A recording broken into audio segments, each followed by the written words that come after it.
When I was a little girl, I was very shy, mischievous, and I would read a lot of books to escape just the things that were going around me at the time. My name is Jessica Marie Hernandez, and this is my story. I grew up in a broken home. There was abuse in my parents' relationship. It made me sad to not see my dad because, I had no animosity towards him. I loved my dad, I loved my mom. I didn't understand why we were having supervised visits until later on, obviously, but it was a very confusing time for me. And I just remember my mom just being very, very sad. Like at night, she would cry and I would try and comfort her because I couldn't sleep hearing her cry. I just remember like doing something wrong and my mom would just lash out at me and I didn't know what I did wrong. She would hit me, pull my hair, call me names, like so many names I wouldn't want to repeat. And I just grew up very sad because of that. I had a very low self-image. And not long after, when I was 5, I was inappropriately touched by a family member. I felt very alone, and I would escape to books, anything that I could take my mind off things that were happening. I was going to visit family members in Arizona, and I was dropped off by my mom and my grandfather to go see them for just 2 weeks to spend time with them. And I expected my mom to come pick me up because she had dropped me off. And my uncle told me as I was about to leave, he said, "You're gonna have to take a plane home, and Grandpa will pick you up." And I was thinking my mom would be there. And when we landed, my mom wasn't there. I remember going home to my grandfather's house because we were living with him at the time, and my mom still wasn't there. And I just remember overhearing them say,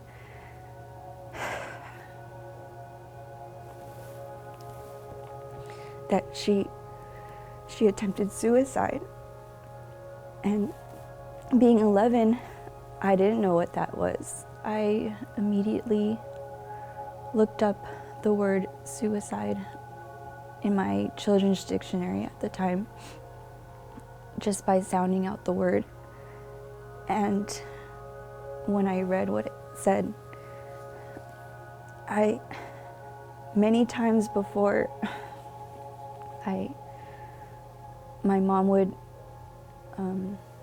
lash out or get angry at me, I would forgive her immediately. But as soon as I seen that word, and I immediately thought, like, she wants to leave me and she wants to leave my brothers.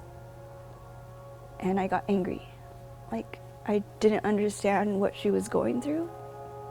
And I had anger towards her from that point on. My mom got out of the hospital and things kind of seemed to go back to normal. But whenever she would get angry at me, I told myself I was never going to cry again. That I would just toughen up and not show her that she got to me. But I still felt so sad and about my mom, because I still very much love my mom. And I really wanted to have that relationship that I was having with my dad with my mom. And so it felt like there was something missing. My brother started selling weed at that time. He started smoking pot, and then my dad got into smoking pot. I kept telling myself, I'm not gonna do drugs, I'm not gonna do it. But one day my brother came up to me and he said, "Jessica, you look really sad.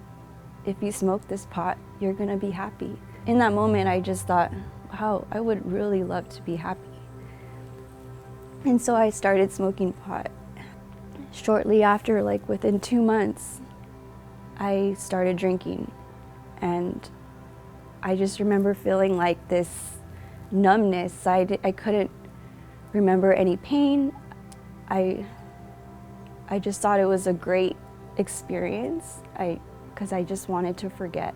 I just remember it was right before I turned 15, and I just remember being so high and so intoxicated. When the cops came, I just was laughing at the situation, and they put me on probation. So I had to visit a probation officer. An officer would come and search my room to make sure there wasn't any drugs. And within a few weeks, I adopted this attitude that I didn't care, that whatever I did, there was no consequences for me. I didn't care. Like, I just really didn't care. A couple of my friends and I, we got not drunk, but we were drinking. One of my friends got drunk, and she told them that she actually threw up and passed out in class, and then we all got kicked out. Like, they found that I was under the influence. It just kept spiraling out of control.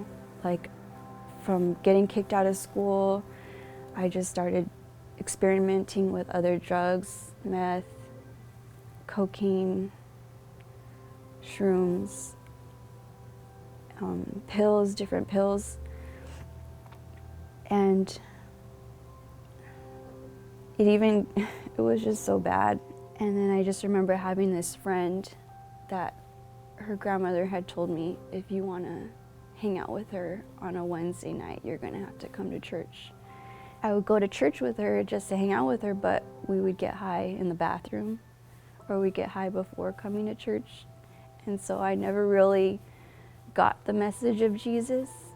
Eventually I stopped drinking as much, and I chose to have bad relationships. I didn't think about my future. I had a lot of anger. I was even diagnosed with depression. I remember taking Zoloft, was prescribed to me. But I remember reading the side effects and thinking, like, I don't want to get suicidal thoughts, even though I was very, very, very, very depressed. I just went back to weed, and I just started smoking a lot. And then one day I thought, you know what? I really need to go get checked out by the doctor. I need to go to the doctor to get checked to see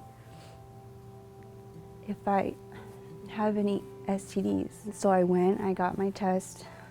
At the time I was working at a salon. I had just graduated school, and I was working full time, and I was a receptionist there at the salon.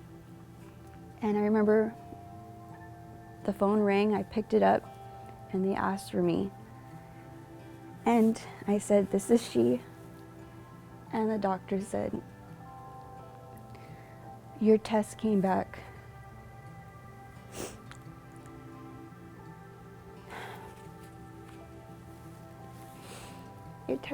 positive."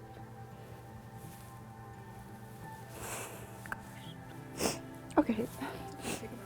Your test came back positive for 2 STDs. I just remember asking the doctor, "Is there any cure for them?"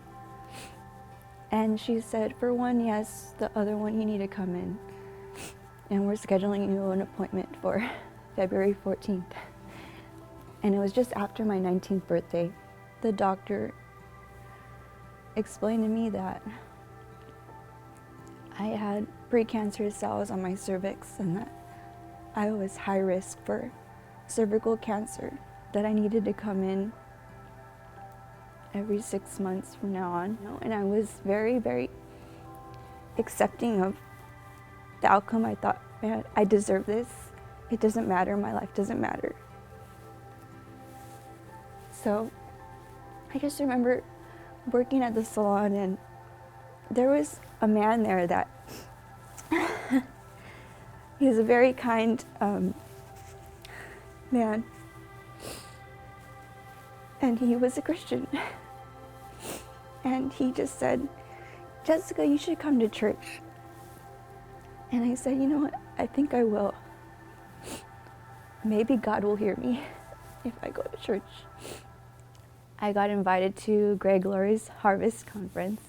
I just remember like hearing the story of Jesus, and that Jesus, he's in heaven, and that if you give your life to him, you will be in heaven with Jesus.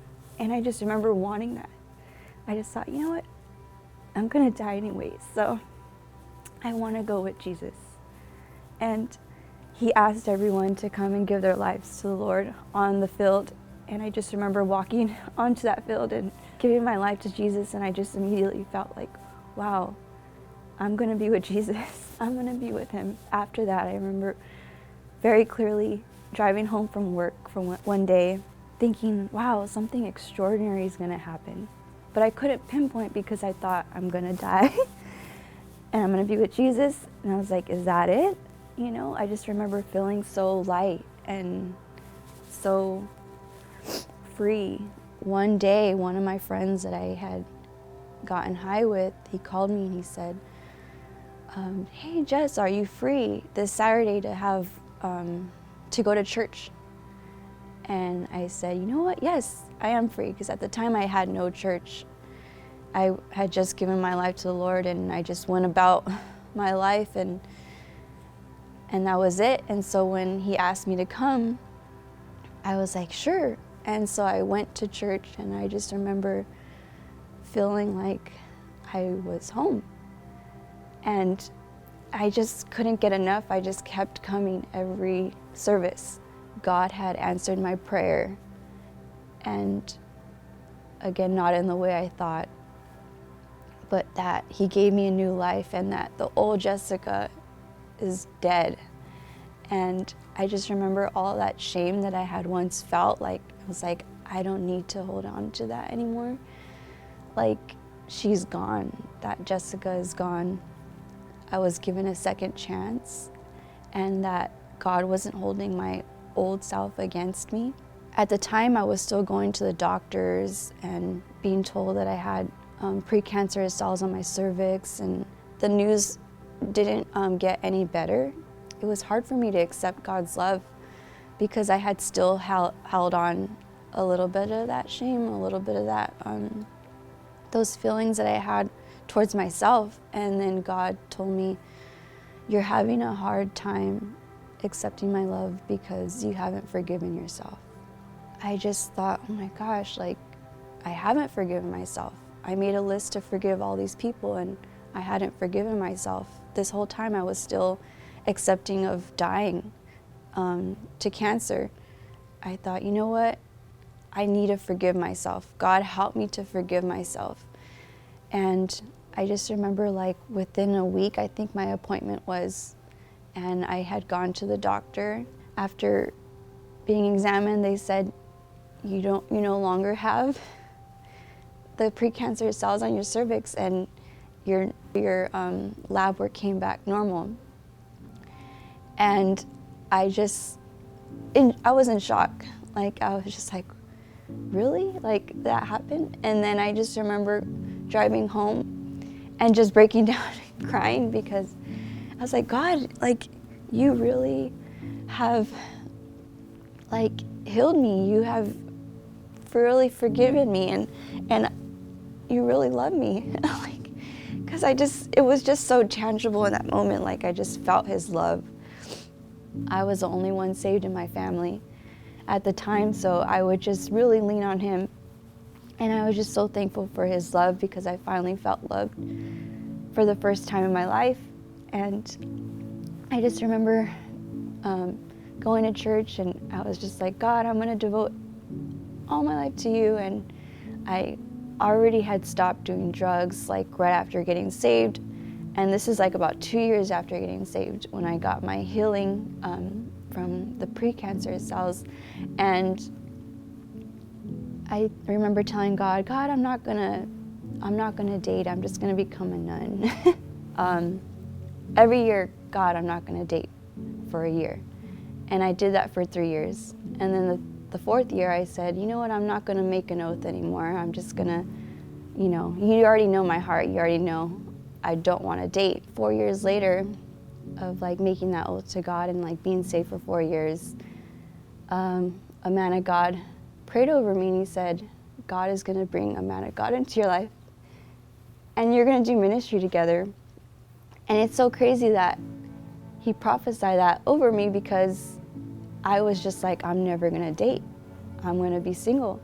Like, no one's gonna want me anyways. I still held on a little bit of that, and I was just so shocked that God would say that to me, because I just didn't feel like that was for me.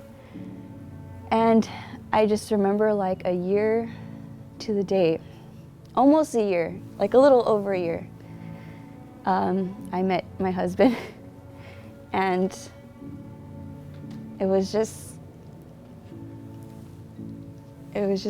crazy because if God hadn't spoken that over me, I probably would have just ignored him. I probably wouldn't have made myself available. And God is so good in that. And here I am married to an awesome man of God. Shortly after that, I think 3 years later, we got married. I'm coming to church with him now. I was going to another church, but now with him. Within 2 years, I think my mom started coming at 2 years after being married. So like it's been like 2 years now. And it's been a bumpy road, but I've always wanted to have a good relationship with my mom.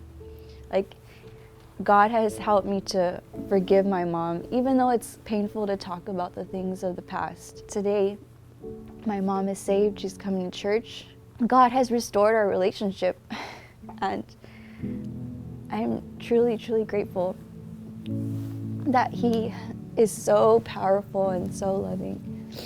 Because honestly, I don't think either one of us could have mended it on our own. God has showed us how to forgive, and he showed us how to love, and to not keep any record of wrongs. I think that's a huge thing. It's like, you can't keep a record of wrongs if you're gonna truly love someone. You can't. And that's what he showed me. I'm just so grateful and thankful because, oh my gosh, who knows where I would have been. If you're struggling with forgiving yourself, I would say that just give it to God. Like, he can help you forgive yourself. And all you gotta do is just pray to him, and just be patient, because God is very, very patient with you, and every little part of you matters to him. Like every hurt, every pain. And all you gotta do is just give it to him, and he will heal you from every pain. Like, you really can lean on God, and he will comfort you if you need comfort, and he will strengthen you if you need strength. And that's all I gotta say is just give him the chance. Just give him the chance to do that work in you.